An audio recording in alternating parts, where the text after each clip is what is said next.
J'en peux plus. Je sais que j'ai du mental, je vais y arriver. Allez. Mentalement, c'est chaud.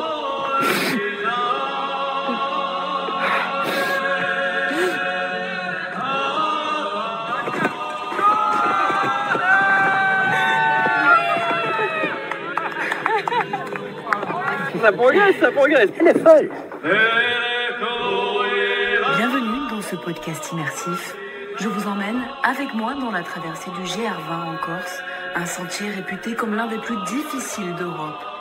Vous allez entendre des pleurs, le fracas des bâtons de marche sur les roches, des souffles, beaucoup de souffles, et des randonneurs venus du monde entier.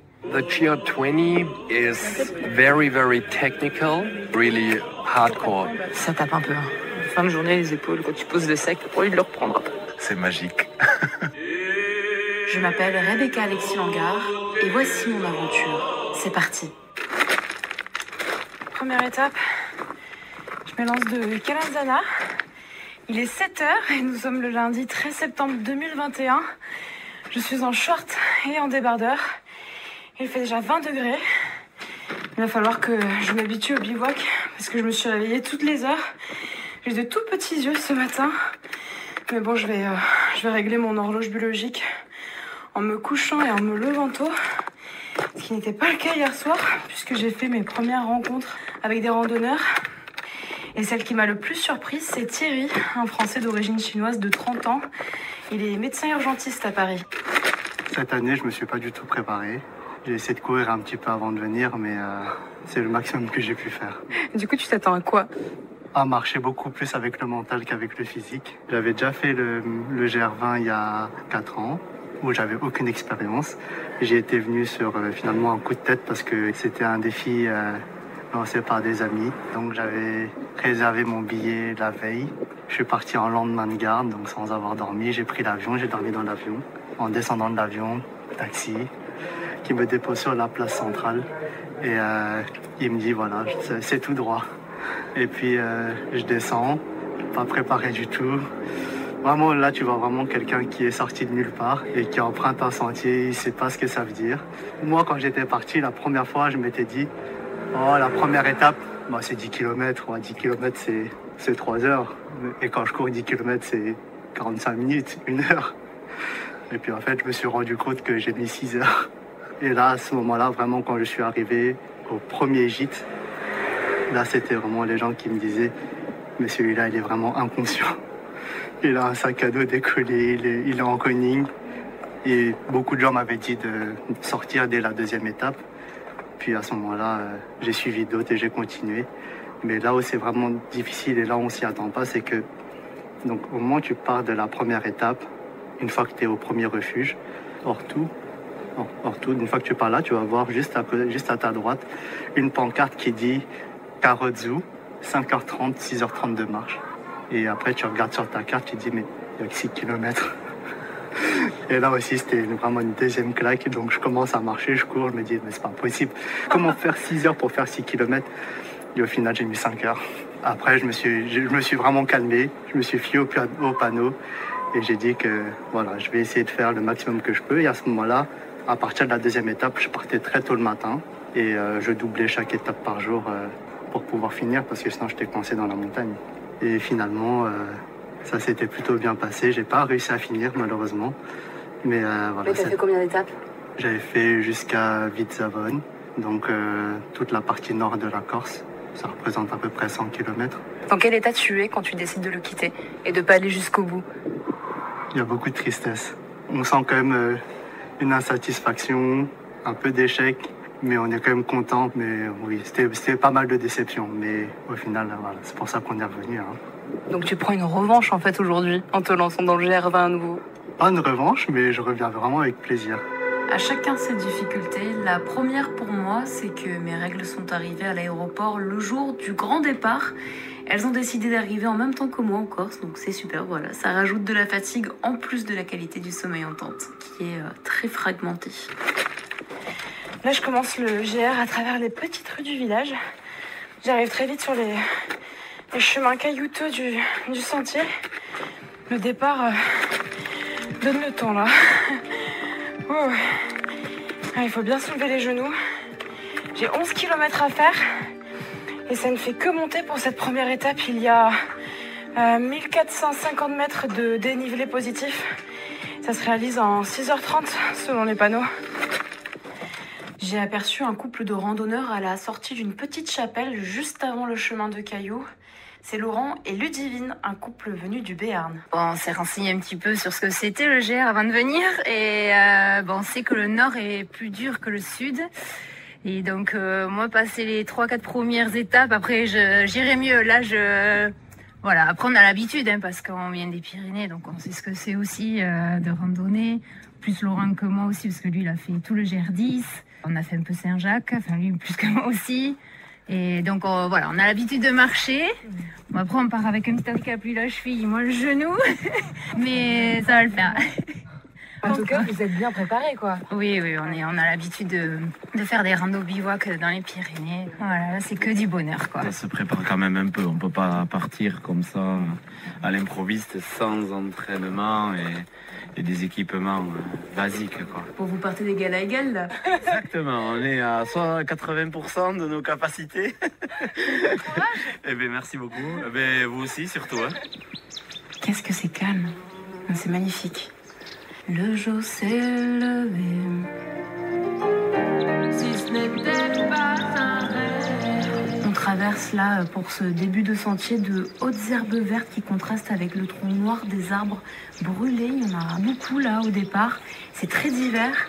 Et il y a même des vaches sur le passage. Alors là, il y en a une qui est en train de s'abreuver. Elle a la tête entre deux rochers. Elle a l'air complètement assoiffée. Alors là, juste à côté, là, c'est pas du tout une vache, c'est un taureau. Oui, c'est bien un taureau, ouais. Alors je vais vite passer mon chemin. Non, ça va, il a l'air de pas trop broncher. C'est bien, voilà. Reste où tu es pendant que je passe juste à côté de toi, s'il te plaît.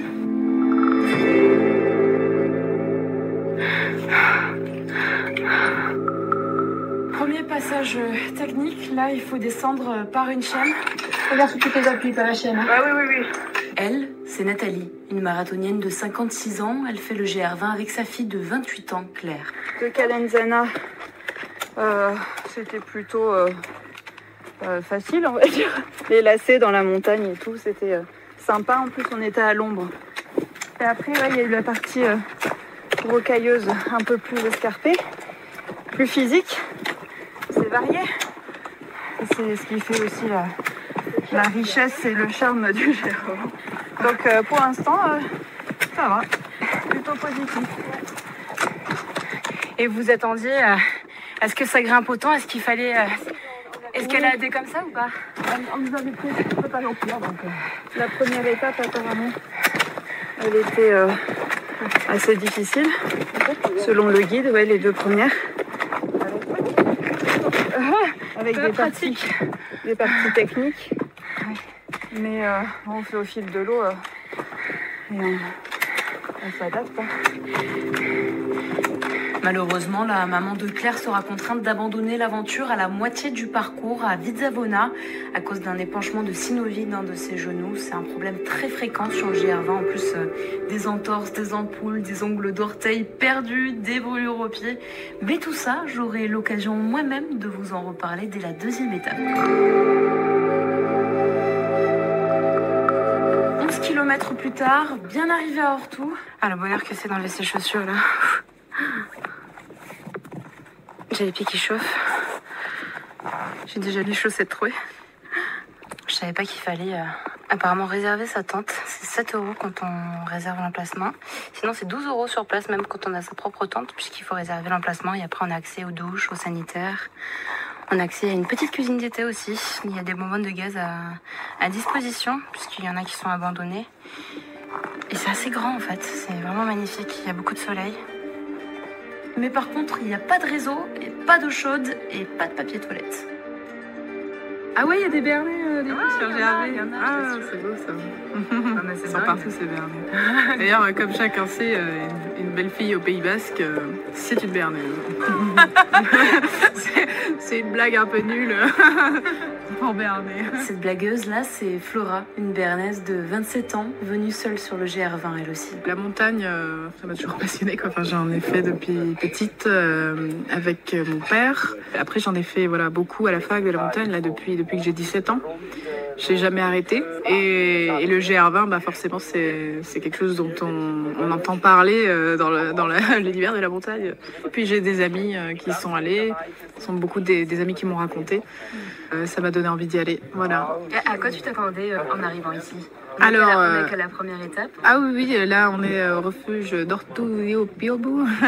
Donc la première étape dans le sens nord-sud du GR20. Et alors, à quoi je m'attendais? En fait, à des paysages secs qui sont ceux du sud-est de la France. En fait, je m'attendais un peu à ce prolongement-là en Corse. Et c'est assez exotique pour moi, qui vient du Béarn, où c'est très humide. Et ça me fait penser un petit peu aussi, juste pour l'aspect du chemin, tu vois, à la cordillère santiaguinoise au Chili, la pré-cordillère de la région de Santiago, comme ça, où tout est hyper sec aussi. Ce qui est assez agréable quand tu fais du camping. Moi, l'humidité, ça m'énerve.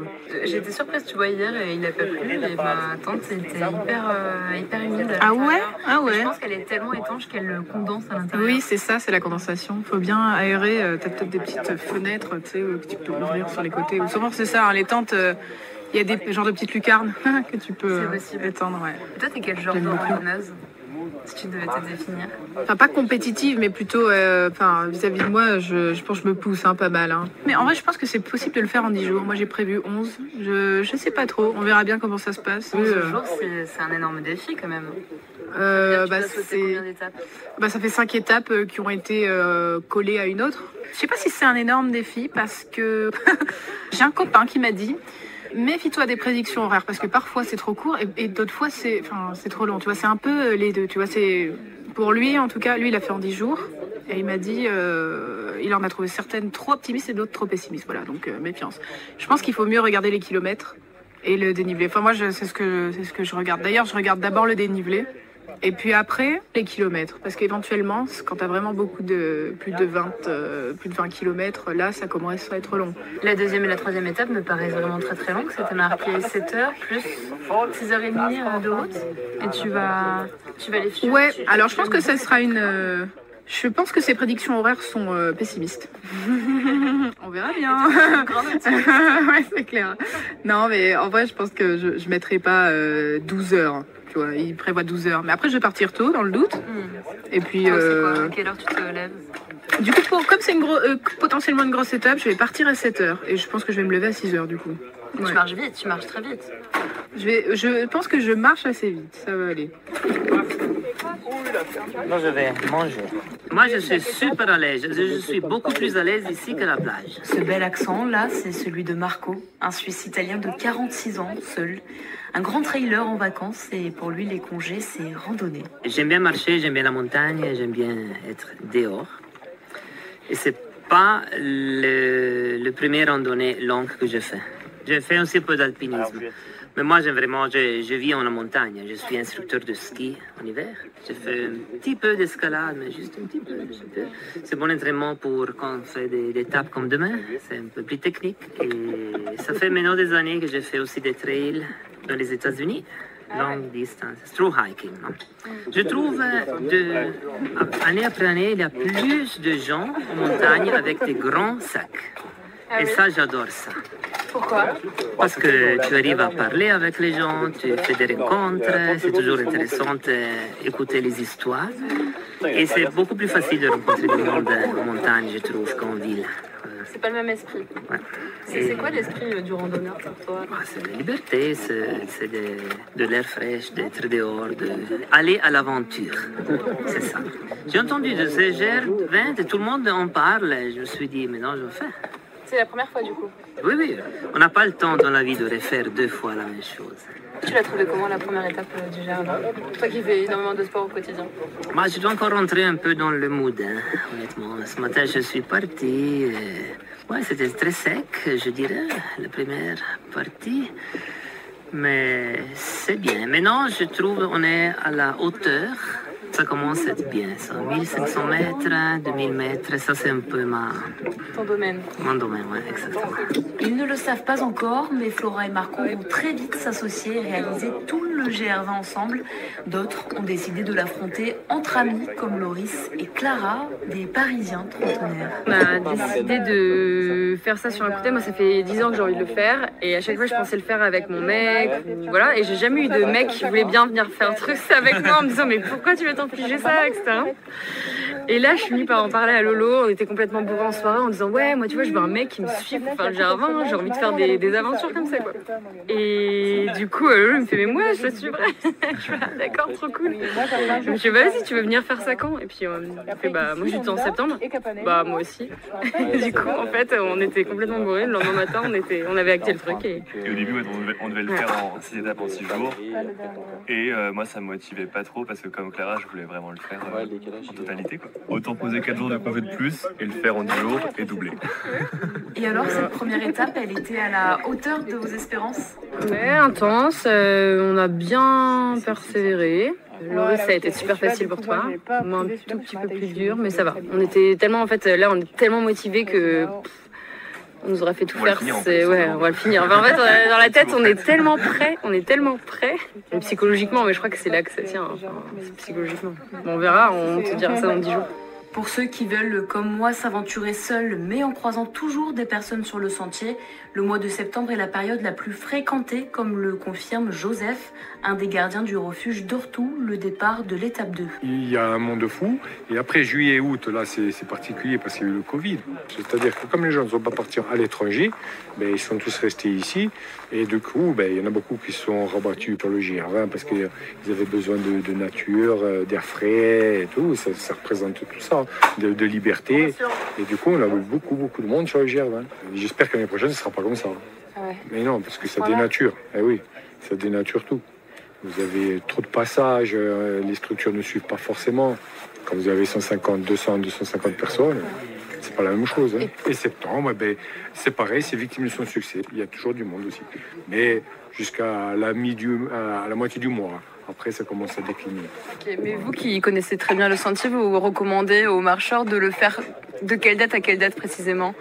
Juillet, c'est bien, parce que c'est là où finalement vous avez encore des journées longues, il fait pas encore trop chaud, vous avez encore tous les ruisseaux en eau parce qu'il y a la fonte des neiges et tout ça. Donc juillet, c'est pas mal, c'est bien. Après août, il commence à vraiment avoir des grosses chaleurs et puis après vous avez le risque d'orage d'après la mi-août. J'ai pris le taxi du coup en allant à Calenzana depuis l'aéroport de Calvi et le taxi driver m'a dit que c'était toujours entre 15h et 17h les orages. C'est vrai ou pas? Plus ou moins, oui, c'est toujours dans l'après-midi, hein, c'est en début d'après-midi. Après, si ça éclate, des fois on en a même aussi tôt le matin, mais c'est sûr que normalement ça monte crescendo dans la journée, puis après l'après-midi ça explose. Hein, c'est les différences de température qui font que voilà. Hein. Et de la pluie, comme on a eu là tout à l'heure, ça dure jamais vraiment, ça, non? Ça c'est bidon, ça c'est juste pour rafraîchir, mais ça n'a pas duré, vous avez vu, il n'y a rien. Ça fait 3 mois qu'il ne pleut pas. Donc on a eu quelques orages, mais ça n'a même pas remis un peu d'eau dans les ruisseaux ni rien, hein, pour les cuves et tout. Ça a été bidon, quoi. Hein. Ce qui est tombé, c'était pas assez conséquent pour pouvoir remplir toutes les cuves, parce que là on marche sur des cuves. C'est pour ça que je vous dis de boire à la source. C'est qu'on a des cuves pour pouvoir fournir l'eau pour les douches, pour que les gens puissent laver un peu leurs vêtements et tout ça. Mais je veux dire, il n'y a pas assez d'eau. Si vous voyez le captage de l'eau, il n'y a rien qui coule, c'est un filet d'eau. Hein. Donc on gère tout ça, des fois on ferme l'eau. Mais par contre, on a la chance ici d'avoir une source qui coule tout le temps, qui a été trouvée par les vieux bergers de l'époque. Et elle coule même en plein mois d'août, même en pleine sécheresse, elle coule. Donc vous pouvez au moins vous rafraîchir. Et ça, c'est... Il y a une source que dans ce refuge-là, à Ortou? Non, après il y en a d'autres aussi. Hein. Mais ici, c'est sa force. C'est sa force, c'est-à-dire qu'on a une source qui fait que vous pouvez boire, et je vous dis, même en pleine sécheresse, elle a toujours coulé. Il y a des autres endroits où même les sources, des fois, ça tarisse un peu. Hein. Mais bon, demain, en tout cas, faites bien le plein, ça c'est sûr. Ah oui, bien sûr. Hein? Il faut toujours. Oui, parce qu'il y a une autre source après sur le sentier, mais des fois, on ne la voit pas. Et surtout, on ne sait pas trop si elle coule là maintenant. Hein. Elle, par contre, c'est une chose qui n'est pas fiable. Voilà. C'est à partir de quand qu'il commence à y avoir moins d'eau? Enfin, même si là, ça fait 3 mois que vous me dites qu'il Ah, ben là, vous n'en avez pas, c'est mais... au mois d'août, c'est sûr, hein, en général. En général, c'est au mois d'août qu'il commence à y avoir moins de... Je vous dis, jusqu'à fin juillet, vous pouvez avoir encore l'effet bénéfique de fond des neiges. Voilà. Jusqu'à la mi-juillet, tout ça. Puis après, quand ça commence à décliner et quand il commence vraiment à faire chaud et qu'il n'y a pas d'eau et qu'il ne pleut pas, ben là, ça craint. Voilà. Votre prénom, c'est quoi? Joseph. Joseph, ok. Et vous? Trop intéressant. Rebecca. Ah ben, c'est très joli, Rebecca. Enchantée, Ouais, merci. Ben, Et vous, ça fait, du coup, vous êtes là depuis le 22 mai, vous m'avez dit. Mais depuis combien de temps vous faites ce métier? Au parc, ça fait très très longtemps. Hein. J'ai fait ici en montagne, après j'ai fait à Scande, aussi sur la réserve maritime du parc. Il y a 1000 hectares de réserve maritime aussi, qu'on gère nous. Donc ça aussi, c'est extraordinaire comme endroit. Et après, il y a la montagne, il y a le GR, il y a le Marémonte, il y a plusieurs sentiers de randonnée. Ouais. Beaucoup de travail, mais c'est des belles rencontres. Hein. C'est des belles rencontres. Hein. Regardez, on voit des gens de partout, du monde entier. On discute et voilà, chacun partage et apporte quelque chose. Et c'est ça qui est plaisant. Vous venez d'où Moi, du Niolo, donc c'est une région qui est dans l'intérieur de la Corse. C'est au pied du Monte Cinto, en fait. C'est toute une région là. Mais après, j'habite ici à Loum, près de Calvi, pour le travail. Voilà. Fin de la première étape, loin d'être la plus difficile, ce qui va suivre est le début d'une grande aventure douloureuse et pleine de questionnements. Je pense que ça va être difficile de doubler l'étape, honnêtement. Je sais pas ce qui m'a pris de penser que j'étais capable de doubler l'étape. Mais on va voir. Franchement, j'avoue que j'ai les genoux fébriles. Je pleure parce que je suis contente de voir le refuge. Vous venez d'écouter l'épisode 1 de mon périple corse sur les chemins du GR20. Mon nom est Rebecca Alexis Langard, randonneuse amatrice. Suite au prochain épisode. Restez à l'écoute sur Diagonale, une chaîne de podcast où je m'aventure sur les limites du mental sportif.